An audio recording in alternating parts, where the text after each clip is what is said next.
සුබ දවසක් සියලුම දෙනාට. මගේ මුල්ම YouTube වීඩියෝ එක ඔයාලට ගේන්න කියලා තමයි මම හදන්නේ.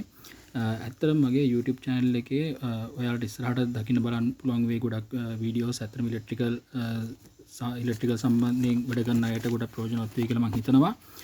මම මේ දේ පටන් ගන්න ඇත්තටම ඉලෙක්ට්‍රිකල් කන්ට්‍රෝල් සිස්ටම් වලට ඇලුම් කරන ඉලෙක්ට්‍රිකල් ෆීල්ඩ් එකේ ඉන්න කට්ටියට තමයි. එතකොට ඉදිරියේදී ඇත්තටම මේ මගේ channel එක හරහා ඔයගොල්ලන් බලා ගන්න පුළුවන් වෙයි electrical control equipments, generator control, electrical equipment වල ක්‍රියාකාරීත්වයන්, එතකොට ඒ වගේම electrical control diagram එක කොහොමද කියවන්නේ කියලා ඒ වගේ දේවල් සම්බන්ධයෙන් මම මේ වීඩියෝස් ඉදිරියට කරන්න බලාපොරොත්තු වෙනවා. ඉතින් මගේ channel එක වගේ මගේ වීඩියෝස් හොඳයි නම් subscribe බටන් එකත් bell icon එකත් ඔබලා තියාගන්න. එතකොට ඔයගලන්ට අලුත් වීඩියෝ අප්ලෝඩ් කරනකොට ඒවා බලා ගන්න පුළුවන් වෙයි. හරි, අපි මුලින්ම බලමු මොකද්ද මේ control system එක කියන්නේ කියලා. හරි, මම මෙහෙම කතා කරන්න. control system එකේ මූලික හැඳින්වීම සම්බන්ධව ඇත්තටම මිනිසාගේ ව්‍යාප්තිය වැඩි වීමත් එක්ක මිනිසාගේ අවස්ථාවයන් දිනෙන් දින සංකීර්ණ වන බැවින් ඔවුන්ගේ කාර්යයන් කර ගැනීමට විවිධ උපකරණ සිස්ටම් භාවිතා කරන්න පුරුදු වීමත් එක්කම එම උපකරණ වල කාර්යක්ෂමතාව වැඩි කර ගන්නත් නිර්වත්තාවය වැඩි කර ගැනීමත් සමග විධානයක් ලබා දීම තුලින් ස්වයංක්‍රීයව ක්‍රියාත්මක වී ආධාර ප්‍රතිඵල ලබා දීමට යොදා ගන්නා ක්‍රියාකාරකම තමයි මේ control system කියලා අපිට හඳුන්වන්න පුළුවන් වෙන්නේ. ඊට පස්සේ අපි කතා කරමු මේකට අදාළව කතා කරන අපි සිස්ටම් එක සම්බන්ධයි. සිස්ටම් එකක් කියලා කියන්නේ මොකක්ද කියලා. ඇත්තටම සිස්ටම් එකක් කියලා කියන්නේ එකින් එක වෙනස් වූ කොටස් වූ උපකරණ කීපයක් එකතු කර ගැනීමෙන් ප්‍රතිඵල එකක් හෝ වැඩි ගණනක් ලබා ගැනීම සඳහා එකලස් කරන ලද සමූහයකට අපිට කියන්න පුළුවන් සිස්ටම් එකක් කියලා. උදාහරණයක් විදිහට AC plant, motor speed control system, fire alarm system. දැන් බලන්න මේ වීඩියෝ එකේ මම පෙන්ලා දින ප්‍රසන්ටේෂන් එකේ දැන් මම උදාහරණයක් විදිහට දාලා දෙන්නේ AC සිස්ටම් එකක්. ඒතකොට මේකේ තියෙනවා විවිධ වූ කොටස්. කම්ප්‍රෙසර් එක තියෙනවා, කන්ඩෙන්සර් ෆෑන්, ඊට පස්සේ ඩයර් එක, එක්ස්පැන්ෂන් වැල්ව් එක, එවපරේටර් ඇන් බ්ලෝවර්ස් තියෙනවා. ඒතකොට මේ ඔක්කොම කොටස් ටික එකතු වුණාට පස්සේ අපිට පුළුවන් මේකේ AC සිස්ටම් එකක් කියලා අපිට හඳුන්වන්න. හරි. අපි ඊළඟට බලමු control system එක ඇතුළත මොකද්ද වෙන්නේ කියලා. control system එකේ ඇතුළත ගැන හැඳින්වීමක් අපි බලමු. input එකක් දීලා ඉන්පුට් එකක් ලබා දීලා අපිට දැන් ඇත්තනම මේ කතා කරනකොට control system electrical සම්බන්ධයෙන් කතා කරනකොට ගොඩක් ඉංග්‍රීසි වචන භාවිත කරන්න වෙනවා. මොකද මේ සාමාන්‍ය භාවිතයේදීත් ව්‍යවහාරයේදීත් අපිට මේ ඉංග්‍රීසි වචන වලට හුරු වෙන්න වෙනවා. ඒක තමයි ප්‍රායෝගිකව අපිට සුසුම දේ. ඒකන්ද අපි මේ වචන ඉංග්‍රීසියෙන්ම කතා කරමු. මොකද සිංහල වචන කියන්නේ කිව්වොත් මේකේ අර්ථය විකෘති වීමක් සිද්ධ වෙන්න පුළුවන් නිසා. හරි. එතකොට මේ ඉන්පුට් එකක් ලබා දීලා ඒට අනුරූප අවුට්පුට් එකක් හෝ වැඩි ප්‍රමාණයක් ලබා ගැනීම සඳහා උපකරණ හෝ සිස්ටම් කිහිපයකින් කරන ලද කාර්යයන් ඒකරාශී කිරීමක් තමයි control system එකක් කියලා කියන්නේ. control system එක අභ්‍යන්තරේ. එතකොට මේ control system එකේ basically අපට control system එක කොටස් දෙකකින් අපට හඳුන්වන්න පුළුවන්. පළවෙනි එක තමයි open loop control system එක. අනිත් එක තමයි closed loop control system එක. open loop control system එකේදී අපට feedback එකක්, ඒ කියන්නේ feedback සිග්නල් එකක් අපි ප්‍රොජෙක්ට් ගන්නෙ නෑ. ඒකන්ද අපි ඒකට open loop control system එකක් කියලා කියනවා. එතකොට closed loop control system එකේදී අපි feedback signal එකක් ප්‍රොජෙක්ට් ගන්නවා. අපි දැන් ඉස්සරහදී කතා කරමු මොනවද open loop මොනවද closed loop control system කියලා කියන්නේ කියලා. ඒගොල්ලෝ එතකොට ඔයගලන්ට වඩා පැහැදිලි වේවි. හරි. දැන් අපි යන් open loop control system එකකට මොකක්ද එතන වෙන්නේ කියලා බලමු. දැන් අපි මේ open loop control system එකේ block diagram එක ගත්තොත් එimhe ඔයගලන්ට මේ දැන් තීරේ දිස්සෙනවා. ඒක තමයි open loop control system එක block diagram එක. input එකක් තියෙනවා, එහෙම නැත්නම් command එකක් තියෙනවා, process වෙන තැනක් තියෙනවා, ඊට පස්සේ output එකක් තියෙනවා. අපි දෙන ලබන input එක system එකේ output system එකේ තියෙන, ඒ කියන්නේ system එකෙන් output වෙන එක. ඒක output එක ගැන බලන්නේ නැතුව කාර්ය වෙනවා නම් අපි ඒක open loop control system එකක් කියලා කියනවා. ඒ කියන්නේ input එක system එකේ output එකේ බලපෑමකින් තොරව system එකට කෙලින්ම ලබා දෙනවා. ඒ කියන්නේ input එක output එක ගැන රඳාපවතින්නේ නැහැ. input එක කෙලින්ම process වෙන්න දීලා එකෙන් අපි output එකක් අපි අරගන්නවා. ඒතර ඒක තමයි ඕපන් ලූප් කන්ට්‍රෝල් සිස්ටම් එක. අපි මේක තව ඉස්සරහ වීඩියෝස් වලදී කතා කරමු. එතකොට තවත් පැහැදිලි වේවි. දැන් උදාහරණයක් ගත්තොත් එහෙම මම මෙහෙම කියන්නම්. දැන් අපි බෆල් එක හරි බෆල් එක සවුන්ඩ් එක වැඩි කරනවා කියලා හිතමුකෝ. අපි සවුන්ඩ් එක වොලියුම් කන්ට්‍රෝල් එකෙන් තමයි අපි දාන්නේ මේකේ සවුන්ඩ් එක අඩු වැඩි කරගන්න පොසිෂන් තියෙනවා. එතකොට අපි දෙකට දැම්මොත් එහෙම ඒ අපි වොලියුම් කන්ට්‍රෝල් එක දෙක කියන තැනට දැම්මට පස්සේ එයාගේ සවුන්ඩ් එක මොකක් හරි අගයකින් නිර්ණය වෙනවා. එච්චර තමයි එයා දෙන්නේ. ඊට අමතරව ඒක අවුට්පුට් එක අපි දෙකට වැඩි වුණා කියලා බලලා අපෝ එයා අඩු කරගැනීමේ හැකියාවක් නැහැ. අපි දෙකට දැම්මනම් දෙකට අදාළව එයා ප්‍රොසෙස් වෙන තැන මොකක් හරි දෙයකට අදාළව එයා අවුට්පුට් එක තීරණය කරලා දෙනවා දෙකට අදාළව මෙච්චරයි සවුන්ඩ් එක කියලා. එච්චර තමයි දෙන්නේ. එතනින් එහාට එයාගේ වෙනස් වීමක් නැහැ. තවත් සරලව අපි කතා කරමු මේ ඔයාලට පේනවා ඇති මේ අපි ටැප් එකක් උදාහරණයක් විදිහට මම ගත්ත සරලම උදාහරණයක්. ඒතර අපි ටැප් එකේ කමාන්ඩ් එක තමයි ටැප් එක අරනවා අපි. අරෙද්දී ඒකේ ප්‍රොසෙස් එක තමයි ඇතුලේ තියෙනවා. එක්ක ස්ක්‍රූ ටයිප් එකකින් වෑල් එක අරනවා. එහෙම නැත්නම් මොකක් හරි කප්ලින් එකකින් අරනවා. එහෙම අරන පස්සේ ආ වතුර ඔහේ යනවා. වතුර යන එක තමයි අවුට්පුට් එක. නමුත් වතුර ගිහිල්ලා මොකක් හරි භාජනයක් පිරනවා කියන්නකො. පිරනකොට පස්සේ ඔටෝමැටිකලි ඒ කරාමේ වැහෙන්න ඕනේ කියලා ප්‍රොසෙස් එකක් නැහැ මේකේ. කරාමේ අරනවා වතුර ඔහේ යනවා. යන එකම තමයි ටැප් එක අරලා දින් දාක වතුර යනවා. ඒතකොට ඒක තමයි ඕපන් ලූප් කන්ට්‍රෝල් සිස්ටම් එකේ බේසිකලිම අයිඩියා එක ගන්න පුළුවන් දැන් ඔයාට. හරි. ඊළඟට අපි යම් ක්ලෝස් ලූප් කන්ට්‍රෝල් සිස්ටම් එකක් කියන්නේ මොකක්ද කියලා. බය වෙන්න එපා මේ වචනවල ෆීඩ්බැක් මේ ක්ලෝස් ලූප් ඕපන් ලූප් කියලා කිව්වට මේවා ඉස්සරහින් තව සරලව කතා කරන්න පුළුවන්. ඔයගලන්ට ගැටලු තියෙනවා නම් ඒවට මම උත්තර දෙන්නත් සූදානම්ින් ඉන්නවා. ක්ලෝස් ලූප් කන්ට්‍රෝල් සිස්ටම් එකක් කියලා කියන්නේ ඉන්පුට් එක කෙලින්ම සිස්ටම් එකට ලබා දීමක් සිද්ධ වෙන්නේ නැහැ. ඒ කියන්නේ අපි දෙන ඉන්පුට් එක කෙලින්ම සිස්ටම් එකේ ප්‍රොසෙස් වෙන්න යන්නේ නැහැ. ඒ කියන්නේ එරර් සිග්නල් එකක් විතර තමයි ඉන්පුට් එකට යන්නේ.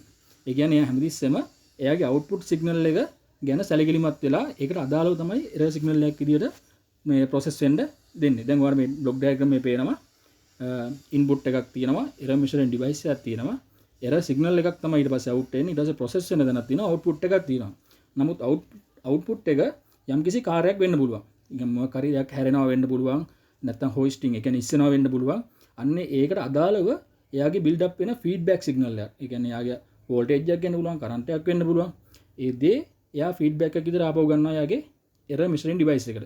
ඒ ඩිවයිස් එකට අරගෙන එයාගේ අවසාන අවුට්පුට් එක කොතනද තියෙන්නේ කියලා එයා බලන ගමන් තමයි එයාගේ අර ඉන්පුට් එකට අදාළව එරර් මේ අවුට්පුට් එකක් ගැන සැලකිලිමත් වෙලා තමයි එරර් සිග්නල් එකක් දෙන්නේ. අපි මේකට උදාහරණයක් අපි ඉස්සරහට කතා කරමු. එතකොට එහෙම තමයි මේකේ ක්ලෝස් ලූප් සිස්ටම් එකේදී හැමතිස්සෙම ෆීඩ්බැක් එකක් එහෙම නැත්නම් එයාගේ අවුට්පුට් සිග්නල් එක අවුට්පුට් එකේදී වෙන කාර්ය සම්බන්ධයෙන් එයා සැලකිලිමත් වෙවි තමයි ඉන්පුට් එකක් ලබා දෙන්නේ. එතකොට මේක තමයි අපි සාමාන්‍යයෙන් වැඩිපුර සංකීර්ණ සිස්ටම් වලදී අපි මේක පාවිච්චි කරනවා ගොඩක් තැන්වල අපේ ඉලෙක්ට්‍රිකල් සිස්ටම් වලදී. හරි. මම මේකට එක උදාහරණයක් දෙන්නම්. ක්ලෝස් ලූප් කන්ට්‍රෝල් සිස්ටම් එකකට දැන් ක්ලෝස් ලූප් කන්ට්‍රෝල් මේ දැන් බ්ලොක් ඩයග්‍රෑම් එක දාලා තියෙනවා මම ජෙනරේටර් එක 3 phase ජෙනරේටර් එක බ්ලොක් ඩයග්‍රෑම් එක. ඔයගොල්ලෝ අහලා ඇති AVR auto voltage regulator කියලා එකක්. ඕන ජෙනරේටර් එක වෝල්ටේජ් එක ස්ටැබිලයිස් කරගන්න AVR එකක් තියෙනවා. එතකොට මේ මම උදාහරණයක් දෙන්නේ ක්ලෝස් ලූප් සිස්ටම් එකකට. එතකොට මේ AVR එකේ අපි බලමු මොකද්ද වෙන්නේ ක්ලෝස් ලූප් එකක් කොහොමද ක්‍රියාත්මක වෙන්නේ කියලා. හරි ජෙනරේටර් එක අපි ස්ටඩි දීලා තිනවා. දැන් මම මේක 3 phase ජෙනරේටර් තමයි පෙන්නලා තියෙන්නේ. වෝල්ටේජ් අපි දුමු 440යි වෝල්ටේජ් එක 3 phase අවුට්පුට් එකක්. ඔයාලට මේ රතු කහ කොළ මේ රතු කහ නිල් ඊතල තුනෙන් පෙන්නලා තියෙනවා. එතකොට එතන යන්නේ 440 වෝල්ටේජ් එක. යා හැමතිස්සෙම AVR එක මොනිටර් කරනවා. ඔයාලට පේනම ඇති AVR sensing signal කියලා තියෙනවා. ඒ sensing signal එකෙන් තමයි එයාගේ output එක හැමතිස්සෙම එයා මේ AVR එක මොනිටර් කරන්නේ output signal එක. එතකොට මේ ජෙනරේටර් හදිස්සිය හරි මොකක් හරි load එකක් එකපාරට වැඩි වෙනවා. ඒ කියන්නේ ලොකු ඇම්පියර් ගානක් ගන්නකොට මෙයාගේ voltage drop වෙනවා. ඒ drop වුණාට අපි මෙයා මේ AVR එක select කරලා තියෙන්නේ set කරලා තියෙන්නේ voltage 440 කියන තැන තමයි AVR set කරලා තියෙන්නේ. මේ ජෙනරේටරේ output එක අපිට steady දාන්න ඕනේ 440. නමුත් එකපාරට suddenly voltage එක 440 drop වෙනවා ලොකු load එකක් ගන්නකොට. අපි හිතමු voltage එක 20කින් අඩුනා කියලා. නමුත් මේ 20කින් අඩු වෙන එක මෙයා AVR එක මේ AVR sensing signal කියන එකෙන් එයා මේ අඳුර ගන්නවා මෙයාගේ ටක් ගාලා දැන් මේ voltage එක අඩු වුණා කියලා. ඒ අඩු වුණ ගමන් මෙයා මොකද කරන්නේ? මෙයාගේ ඔයා පේනවා ඇති exciter field කියලා එකක්. අන්න එතනට මෙයාගේ AVR එකෙන් දෙන්න ඕන voltage එක වැඩි කරනවා. වැඩි කරනකොට මෙයාගේ magnetic field එක වැඩි වෙලා එක්සයිටින් රොටර් එකේ අර පේනවා ඇති මේ දඟර විදිහට තියෙනවා රතු පාට, නිල් පාට, කොළ පාට. ඒකෙන් එයාගේ මේ වෝල්ටේජ් එක වැඩි කරනවා. මොකද එක්සයිටඩ් ෆීල්ඩ් එකේ වෝල්ටේජ් වැඩි කරා කියන්නේ මැග්නටික් ෆීල්ඩ් එක වැඩි වෙනවා. මේ මැග්නටික් ෆීල්ඩ් එක වැඩි වෙන සමානුපාතිකව මෙයාගේ වෝල්ටේජ් එක වැඩි වෙනවා එක්සයිටින් රොටර් එකේ. ඒ කියන්නේ මේන් රොටර් එකේ. එතකොට මේ ඩයෝඩ් හරහා මෙයාගේ වැඩි වෙච්ච වෝල්ටේජ් එක DC කරලි වෙලා මෙයාගේ මේන් මේ රොටර් එකට මෙයාගේ සප්ලයි එක වැඩි කරාට පස්සේ එයාගේ මැග්නටික් ෆීල්ඩ් එක වැඩි වෙලා ඊට සමානුපාතිකව මේන් ස්ටේටරේ මේ දකුණු පැත්තේම තියෙන රතු පාට, නිල් පාට, කහ පාට කියන දඟර තුනේ එහෙම නැත්නම් මේන් ස්ටේටරේ වල දන්නවා ඇති. ඒකේ මේ වෝල්ටේජ් එක වැඩි වෙලා මෙයාගේ අවුට්පුට් එක නැවතත් 440ට ස්ටඩි කරගන්නවා. ඉතින් මේක තමයි ක්ලෝස් ලූප් සිස්ටම් එකක ෆන්ක්ෂන් එක වෙන්නේ. මම හිතනවා ඔයගලන්ට යම් තා දුරට මේක තේරුණා කියලා. හරි ඊට පස්සේ බලමු ඕපන් ලූප් කන්ට්‍රෝල් සිස්ටම් එකේදී වාසි අවාසි මොනවද කියලා. වාසි. අපි ඉස්සෙල්ලා වාසි ගැන කතා කරමු. ඇත්තටම මේක සරල සහ ආර්ථික වාසි ලබා දෙන සිස්ටම් එකක්. මොකද ඕපන් ලූප් සිස්ටම් එකේදී වැඩි උපාංග නැහැ. ඉන්පුට් එකක් ප්‍රොසෙස් වෙන තැනක් අවුට්පුට් එක ගන්න තැනක් විතරයි පාවිච්චි වෙන්නේ. එතකොට මේක වැඩි ලාභදායී සිස්ටම් එකක්. මොකද කොටස් නැති හන්ද මේක ලාභදායී සිස්ටම් එකක්. නඩත්තු කරන්න හරි පහසුයි. මොකද රිපෙයාරින් එහෙම ගොඩක් අඩුවෙන් තමයි එන්නේ. කැලිබ්‍රේෂන් කරන්න අවශ්‍ය වෙන්නේ නැහැ. මොකද නිර්වද්‍යතාවය ගැන ලොකු සැලකිලිමත් වීමක් නැහැ. මොකද මෙයාගේ ලොකු උපකරණ ගොඩක් නැති හන්දා. තනි පුද්ගලයෙකු විසින් පාලනය කරන්නත් පුළුවන් මේක. ලොකු ඉෂුව එකක් නැහැ. අපිට මේක තනි කෙනෙකුට හැන්ඩල් කරගන්න පුළුවන් එක සිස්ටම් එකක් නම් තියෙන්නේ. අවාසි ගැන කතා කරොත් එහෙම සිස්ටම් එකේ නිර්වද්‍යතාවය පිළිබඳව සාධික කරන්න බෑ. මොකද මෙයා ඔන් කරොත් එහෙම ආපහු ඕෆ් වෙන්න අපි මැනුවල් ඕෆ් කරන්න ඕනේ. එහෙම නැතුව මෙයා ඕෆ් වීමක් සිද්ධ වෙන්නේ නැහැ. අපි සේෆ්ටි වලදී ඕෆ් වෙන්න පුළුවන්. එහෙම නැත්නම් මෙයාගේ කාර්යය දිගටම කරා යනවා. කවුරු හරි ගිහිල්ලා ඒකේ මේ නවත්තනකම් හෝ යම් කිසි කාර්යයක් ආපහු නැවත ඔන් කරනකම්. ඒතර අවට පරිසරයේ සිදුවන වෙනස් වීම හා වෙනත් හේතුන් සැලකිලි ගන්නේ නැහැ මෙයා. අවුට්පුට් එක අපි කියලා තියෙන එක ප්‍රොසෙස් එකට දීලා තියෙන අවුට්පුට් එකමයි එයා මේ තීරණය කරන්නේ. නමුත් එයාගේ හදිස්සි බලුවොත් එහෙම එයාගේ මොනවද මේ අපි කතා කරොත් එහෙම සුළඟේ වේගයවත් නැත්නම් ආර්ථාවයවත් වටේ තියෙන බාහිර පීඩනය සම්බන්ධයෙන්වත් ඒව ගැන කිසිම සැලකිල්ලක් නැහැ. වෙන ඉෆෙක්ට් එකක් ගැන එයා බලාපොරොත්තු වෙන්නේ නැතුව එයාට දෙන දේ විතරයි එයා කරගෙන යන්නේ. ඒතකොට මේක පුද්ගලයෙකු විසින් තීරණය කරන ලබන කාල සීමාවකට අනුව ක්‍රියාත්මක කරන නිසා කාර්යක්ෂමතාවය අඩුයි. මොකද එයා ඔන් කරන යන ටයිම් ඩිලේ එක ඔන් කරාට පස්සේ මේ එයා මොකද මේ ඒක හදපු එක්කෙනා තීරණය කරලා තියෙන විදිහට තමයි මෙයාගේ අවුට්පුට් එක අවස්ථාවේ අනුව දෙන්නේ. ඒතර එක සිස්ටම් එකකට එකක් වෙන්න පුළුවන්. මොකද මේ ඕපන් ලූප් සිස්ටම් එකක් අන්න මේක එකිනෙකට සම්බන්ධතාවය ගොඩක් අඩුයි මේවේ. එතකොට මේක එක පුද්ගලයෙකු කාර්ය කිහිපයක් කිරීමට පසු බැවින් මෙම ක්‍රමය තරම් සුසු නොවීම තමයි මේකේ ඊළඟ අපාසිය. ඇත්තටම ඉතාම හොඳ ප්‍රතිඵල ලබා ගැනීම නොහැකි. මොකද ඇකියුරේට් එක ගොඩක් අඩු හන්දා. අපි මේකේ තව මේ වැඩි කන්ට්‍රෝල් සිස්ටම් ගැන ඉස්සරහට කතා කරනකොට මේවැ එන ගැටලු ගන්න ගොඩක් විසඳෙවි. ඊට පස්සේ අපි බලමු ක්ලෝස් ලූප් කන්ට්‍රෝල් සිස්ටම් එකේ ඇති වාසිය අවාසි මොනවද කියලා. වාසිය ගත්තොත් එහෙම ඉතා ඉක්මනින් කාර්ය කරගත හැකි අතර විශේෂයෙන් මිනිසා විසින් පාලනය කර නොහැකි මිනිසා ළඟා විය නොහැකි ප්‍රදේශයන් උපකරණ පාලනය කිරීම යොදාගත හැකි වීම. දැන් කිව්වොත් එහෙම දැන් අභ්‍යවකාශ කටයුතු වලට එහෙම යනවා. ඊට පස්සේ අන්ඩර් වෝටර් දැන් මිලිටරි පැත්තෙන් ගත්තොත් එහෙම under water system under water මේ වතුර යට නිරීක්ෂණ කටයුතු සඳහා මේවා යොදා ගන්න පුළුවන්. ඒතකොට ඒ වගේ අපිට යන්න බැරි දැන් ඒතකොට මේ නියමුවන් රහිත ගුවන් යාන පාවිච්චි කරද්දී එතකොට සමහර තැන් වලට අපිට මේ ඇතුළත යන්න බෑ. මොකක් හරි චේම්බර් එකක් ඇතුළත තියෙන දේකට අපිට බලන්න බෑ. නමුත් මේක සිස්ටම් එක through අපිට මොනිටර් කරන්න පුළුවන්. අන්න ඒ වගේ දේවල් මේකෙන් කරගැනීමේ හැකියාව තියෙනවා. පුද්ගලයෙකු විසින් කරනවට වැඩි විශ්වාසයක් තබා ගන්න පුළුවන් මේවේ. එතකොට මේකේ අපි නිර්වත්තාවය ගොඩක් ඉහළයි. මොකද අපි මේකේ කවුන්ටිං හරි එතකොට අපි මේකේ යම් කිසි උෂ්ණත්වයකට ආවට පස්සේ මේක නවත්තන්න කියලා දිනනවා නම් එයා ඒ අනිවාර්යෙන් ඒ උෂ්ණත්වය ඒ වෙලාවෙදි මේක ඕෆ් කරලා දානවා. එතකොට මේකේ අපි ගිහිල්ලා ආපහු මැනුවල් ඕෆ් කරන්න අවස්ථාවක් නැහැ. මෙයාගේ දීලා තියෙන සෙට් පොයින්ට් එක දීලා තියෙනවා. ඒ සෙට් පොයින්ට් වලදී මෙයාගේ අවුට්පුට් එකත් එක්ක තීරණය වෙලා මෙයාගේ අවස්ථාවයට ආවට පස්සේ මෙයා ඔටෝ කට් ඔෆ් වෙනවා. ආපහු නැවත ආපහු උෂ්ණත්වය ගැන කතා කරලා උෂ්ණත්වය අඩු වෙද්දී මෙයා ආපහු ඔන් වෙන්න පුළුවන් මෙයාගේ. එහෙම හදන්න පුළුවන්. එහෙම තියෙනවා මේකේ. එතකොට මේකේ මේ ක්‍රමය ඊටාම කාර්යක්ෂම නැතර ඊට සුළු කාලෙදී අදාළ ප්‍රතිඵල ලබා ගන්න පුළුවන්. එතකොට මේක අපි පෙලක් ඒවා දැන් අපි ඕපන් ලූප් කන්ට්‍රෝල් සිස්ටම් එකේදී අපිට මේක ඕෆ් කරොත් එහම ආපහු යම් කිසි කාලයකදී අපිට ආයෙ එක එක්ක බාහිර උෂ්ණත්වය අඩු වුණාට පස්සේ අපි ආයෙ ඔන් කරන්න යන්න ඕන. නමුත් මේ වගේ සිස්ටම් එකේදී ක්ලෝස් ලූප් සිස්ටම් එකේදී අපි ආයෙ එතනට ගිහලා ඔන් කරන්න අවස්ථාවක් නැහැ. එකපාරක් ඔන් කළා වට පස්සේ මෙයාගේ ඒ තියෙන රූම් එකේ හරි මොකේ හරි උෂ්ණත්වය අනුව වැඩ කරන සිස්ටම් එකක් නම් එයා ඔටෝමැටිකලි උෂ්ණත්වය අඩු වුණාට පස්සේ ආපහු ඔන් වෙන්නත් උෂ්ණත්වය වුණාට පස්සේ ඕෆ් වෙන්නත් ඔටෝමැටිකලි සිද්ධ වෙනවා. මම කිව්වේ බාහිර පරිසරයේ වෙනස් වීම මත මේ ක්‍රියාකාරීත්වයට බලපෑමක් සිදු නොවන අතර සියලු බලපෑම් සැලකිල්ලටගෙන අදාළ හොඳ ප්‍රතිඵලය ලබා දෙනවා මේකේ. ඉතින් ඇත්තටම මේ ක්ලෝස් ලූප් සිස්ටම් එකක් තමයි අපිට ගොඩාක්ම කාර්යක්ෂමතාවය වැඩි, නිරවත්තාවය වැඩි සිස්ටම් එකක් විදිහට අපිට කතා කරන්න පුළුවන්. එතකොට මේකේ තියෙන අවාසි තමයි අධික මිලක් දැරීමට සිදු වෙනවා. මොකද මේකේ කොම්පොනන්ට් වැඩි. එතකොට කැලිබ්‍රේට් කරන්න ඕනේ හැම දෙයක්ම. එතකොට මේකේ නඩත්තු වියදමත් වැඩි. ඒ වගේම තමයි සිස්ටම් එකේ ඇඩ්වාන්ස් එක සංකීර්ණතාවය වැඩි වෙන මේකේ අධික මිලකුත් වැඩි වෙනවා.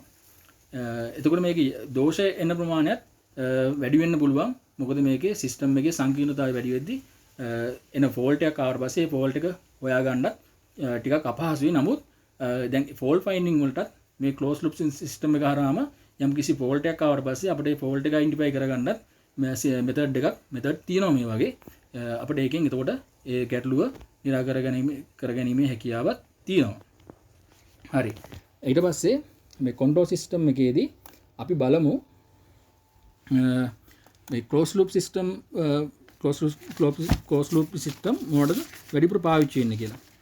මම උදාහරණ කිහිපයක් දෙන්නම් සිස්ටම් එකට අදාළව.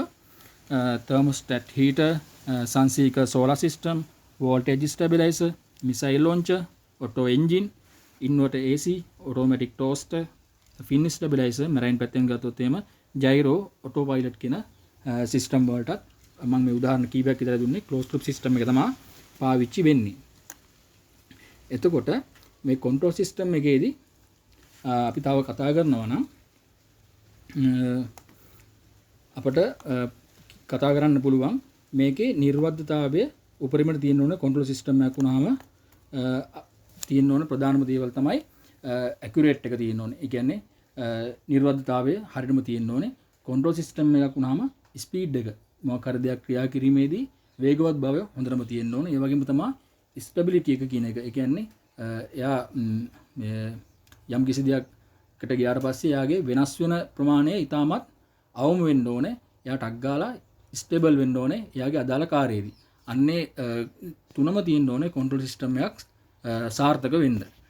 ඉතින් මම හිතනවා කන්ට්‍රෝල් සිස්ටම් සම්බන්ධයෙන් සරල අයිඩියා එකක්, සරල හැඳින්වීමක්, සරල අයිඩියා එකක් ඔයගොල්ලෝ ගන්න ඇති කියලා. මේක මගේ පළවෙනි වීඩියෝ එකක් දැස්සම ගොඩක් වැරදි තියෙන්න පුළුවන්. නමුත් අපි ඉස්සරහදී මේ කන්ට්‍රෝල් සිස්ටම් සහ ඉලෙක්ට්‍රිකල් වලට අදාළ ඉක්විප්මන්ට්, එතකොට ඩ්‍රෝවින් කියවන හැටි ගැන අපි ඉස්සරහට කතා කරමු. ඉස්සරහට ගොඩක් වීඩියෝස් එයි. මම හිතනවා ඔයගොල්ලන්ට මේක ගොඩක් වැදගත් වෙයි කියලා. ඉතින් මේක මගේ වීඩියෝ එක ඔයගොල්ලන්ට ගොඩක් වැදගත් වෙනවා නම්, ඔයගොල්ලන්ට යම් කිසි ප්‍රමාණයක ප්‍රයෝජනවත් වුණා නම් මගේ channel එක subscribe කරලා තියාගන්න. ඒ වගේම bell icon එකක් ක්ලික් කරලා තියාගන්න. ඒතකොට අලුත්ම වීඩියෝ එකක් આવත් ඔයාලට බලා ගන්න පුළුවන්. ඒ වගේම තමයි මේක තවත් කෙනෙකුට බලන්න share කරන්න. බොහොම ස්තුතියි. සුබ දවසක්.